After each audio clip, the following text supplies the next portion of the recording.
এক টিকিটেই খুলে গেল ভাগ্য। কোটিপতি হয়ে পুলিশের দ্বারস্থ রাজকুমার। বাজার করে বাড়ি ফেরার পথে মনে হলো একটি টিকিট কেটে নিয়ে বাড়ি যাই, কিন্তু রাতারাতির মধ্যে সেই টিকিটে খুলে দেবে ভাগ্য, তার স্বপ্নেও কল্পনা করতে পারেনি কুলতলির দেউলবাড়ির বাসিন্দা রাজকুমার সর্দার। কুলতলির বাসিন্দা রাজকুমার জামতলা বাসস্ট্যান্ড এলাকায় বাজার করে বাড়ি ফেরার পথে দেবপ্রসাদ হালদার নামে একটি টিকিট বিক্রেতার কাছ থেকে 200 টাকার টিকিট কিনে বাড়ি আসে। আমাদের জামতলায় প্রথম ফার্স্ট 1 কোটি টাকা। কোথা থেকে আপনারা টিকিট আনেন এবং কিভাবে ইয়ে করেন একটু যদি বলেন। শিয়ালদা থেকে, শিয়ালদা এজলাল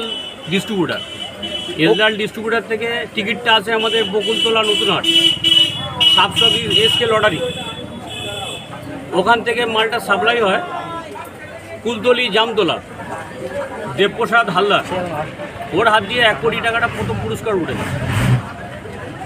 ভীষণ আনন্দিত, ভীষণ খুশি। এরপর সকালে যখন সেই টিকিটের ফলাফল মোবাইলে দেখে, তখনই চক্ষু চড়গাছ হয়ে যায় রাজকুমারের। দেখে এক রাতের মধ্যে তিনি কোটিপতি হয়ে গিয়েছেন।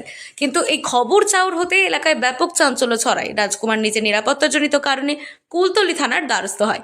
কুলতলি থানার পুলিশ রাজকুমারের আবেদনে সাড়া দিয়ে রাজকুমারকে নিরাপত্তা দিতে কুলতলি থানাতে রাজকুমারকে নিয়ে আসা হয়। অন্যদিকে যে টিকিট বিক্রেতার টিকিটে বিক্রি করেছে, সেই টিকিট বিক্রেতার কাছে সকাল থেকে ক্রেতাদের ভিড় উপচে পড়ছে। কি নাম আপনার? আমার নাম রাজকুমার সরদার, বাবার নাম গোপাল সরদার। রাজকুমার গোপাল, তাই তো? ঠিকানা দেউলবাড়ি। আচ্ছা, কোথা থেকে টিকিট কেটেছিলেন? আমি টিকিট জামতলায় বাজার করতে গিয়েছিলাম, আসার পথে 200 টাকা বেশি হয়েছিল, তার মধ্যে দাদার কাছ থেকে 150 টাকা দিয়ে। কি নাম তার? নাম তো জানি না। হ্যাঁ, আপনার কাছে টিকিট কেটেছিল। আপনি কোথা থেকে টিকিট আনেন? আমি নতুনহাট থেকে। কার কাছ থেকে, নাম বলতে পারবেন? মজিবর শেখ। রাজকুমার জানান, গতকাল বাজার থেকে বাড়ি ফেরার পথে অবশিষ্ট 200 টাকার আমি একটি টিকিট কাটি। প্রায় সময় আমি টিকিট কাটি, কিন্তু এত বড় দান কোনোদিনও লাগেনি আমার। টিকিট কাটার নেশা আমার কি ছিল? দিনমজুর পরিবারে যেটুকু উপার্জন করি, সংসারের হাল ধরার পর যেটুকু টাকা অবশিষ্ট থাকে, সেটুকু টাকায় আমি টিকিট কাটতাম। গতকালও কাজ থেকে বাড়ি ফেরার পথে বাজার থেকে আমি টিকিট ক্রয় করি, সেই টিকিটেই খুলে গিয়েছে আমার ভাগ্য।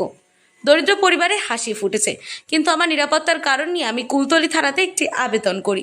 সেই আবেদনে কুলতলি থানার পুলিশ আমাকে তাদের সঙ্গে যেতে বলে এবং যতক্ষণ না পর্যন্ত আমি আমার টিকিটটি ভাঙিয়ে আমার যে টাকা না পাচ্ছি, ততক্ষণ পর্যন্ত নিরাপত্তার কারণে থানায় রয়েছে।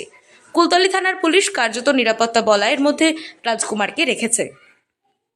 দক্ষিণ 24 পরগনা থেকে সুমন সাহার রিপোর্ট, লোকাল 18 বাংলা।